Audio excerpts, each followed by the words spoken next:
Hi guys, it's Frankie from Frankie Tag. Good to see you guys again, and I'm here to share my ANTUTU throttling test between the Mi 11 Ultra, the Xiaomi Mi 11, and the POCO F3. And I got my trusty Redmi Note 10 Pro, which will be keeping time, and we'll be doing 4 ANTUTU tests in a row, and the Mi 11 Ultra is making its debut here in this ANTUTU throttling test. And let's see how this Snapdragon 888 phone with the brand new cooling system that has been touted up will fare in this intense ANTUTU test. Let's not waste any more time and get started. Alright, so getting started with this test, guys, and you see we have the CPU monitor on all these phones, and we're going to be running ANTUTU benchmark, and there you see, guys, version 9.0.3. I've just updated the ANTUTU on all 3 phones, so this will be the first time we're going to see the brand new ANTUTU scores on each of these chipsets, the Snapdragon 888, and then the POCO F3 with the Snapdragon 870 as well. And so we'll be measuring the CPU monitor and the ambient temperature. Let's not waste any time. Starting this test should take around 40 minutes to complete. Here we go.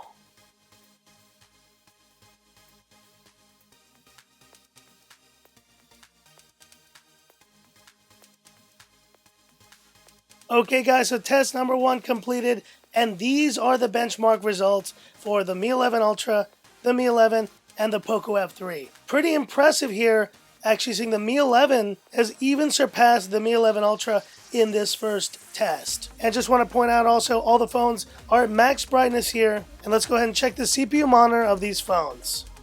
48 degrees, 49, and I think 45 is what I saw there. Measuring the ambient temps, 41 degrees, 41 degrees, 38 degrees. But let's go to it to test number 2. Test number 2, here we go.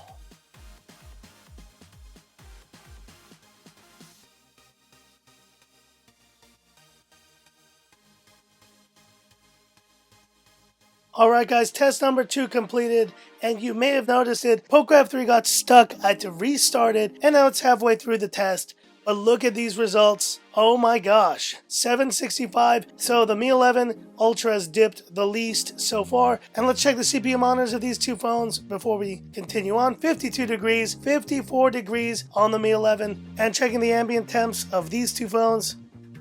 42.8 on the Mi 11 Ultra.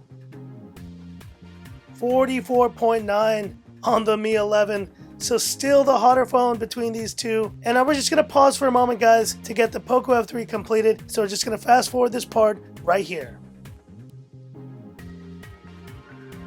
Alright, in POCO F3, you slowpoke 670,000 and quickly check the CPU monitor of this phone. 54 degrees and the ambient temp 43.9, there it is. And look at that dim display on the POCO F3. But here we go, guys. We're not wasting any time. POCO F3, you took a while. Let's test again now on these phones. Here we go.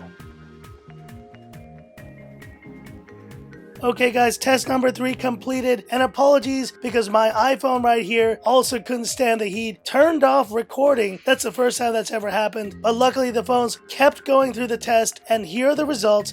753,000 on the Mi 11 Ultra, 692 on the Mi 11, 662 on the POCO F3. And I gotta say, guys, I'm very impressed that after 3 tests, this Mi 11 Ultra is sustaining its scores. And it's doing it in a very powerful way here. And sure, it is timing out the display much faster. These phones, once they get this hot, guys, will start timing out the display, I think automatically every 15 or 30 seconds. But an incredible result here, and now let's check the CPU monitor for these phones.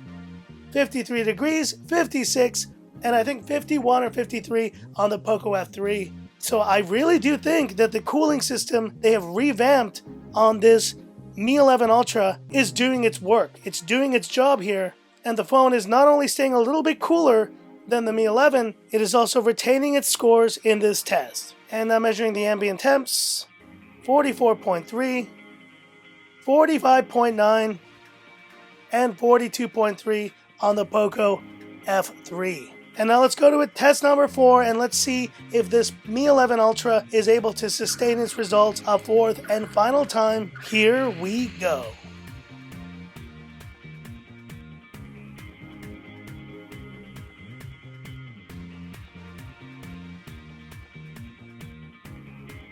Okay guys, test number 4 completed, and what a shocking set of results here. I guess test number 4 was one test too many for the Mi 11 Ultra, and it finally dipped below the 700,000 mark to 698,000. Meanwhile, the Mi 11 somehow is sticking in the 700,000 range. Pretty impressive final result here for this phone. But the POCO F3, despite getting plenty warm and despite dimming its display, has once again shown it has throttled the least of these phones. And checking the CPU monitor of these phones, 54 degrees, 58, and I think 51 there on the POCO F3. So very interesting results. Final ambient temperature check, 45 degrees, 47 on the Mi 11, and 40.8 on the POCO F3. So that's it for this test. We're going to stop it there at nearly 54 minutes, and let's talk about these results.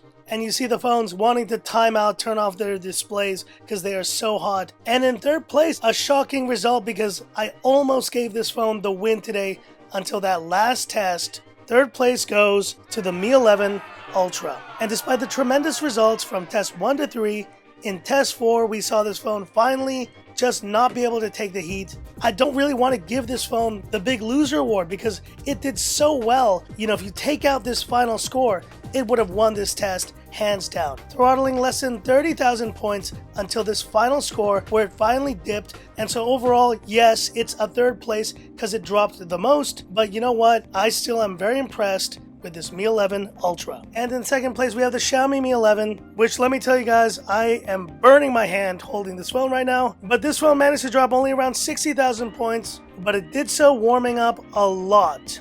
But you gotta hand it to Xiaomi because a couple months ago, this would not have been the result with this phone, and it was throttling much more than it does now. So this proves that with a few software updates, the Mi 11 Ultra can eventually perform and even surpass what the Mi 11 has done in this test. But despite screwing up on test number 2 and the really dim display, the winner of this ANTUTU throttling test is the POCO F3, dropping the least amount of all these phones and also staying the coolest of the bunch. This phone just proves once again that, you know, the Snapdragon 865 definitely ran cooler than these AAA phones do. But I gotta tell you, man, really impressed with the Mi 11 Ultra, and I do think that this cooling system is making a big difference in the results of this phone.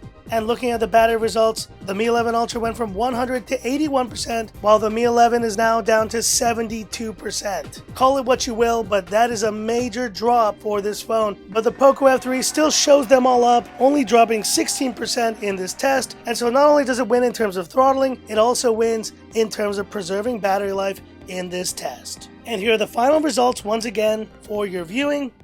A very interesting result indeed, and a great debut despite that final drop at the end for the Mi 11 Ultra. But hit me up in the comments. Which phone do you think won out here? And this is a tough one, guys, because this phone did so well in the first 3 tests, but kind of bombed in the final test, while the Mi 11 did kind of in the middle there, but you see is the most dim display still of all these 3, and the POCO F3 continues to perform despite the dim display issue. It throttles the least and also reduces battery the least as well. But hit me up in the comments, I'd love to hear about it. And that's it for this video. If you liked it, give me that thumbs up, and if you love the content of Frankie Tech, subscribe to the channel, hit the bell icon for future updates. So stay tuned, guys. This video is coming out later this evening because I'm going to the beach right now. So stay tuned, guys, for this video on Frankie Tech. So that's it, and this is where I leave you by saying, this is Frankie Tech signing off. Have a good one. You almost won it, bro. You almost won it.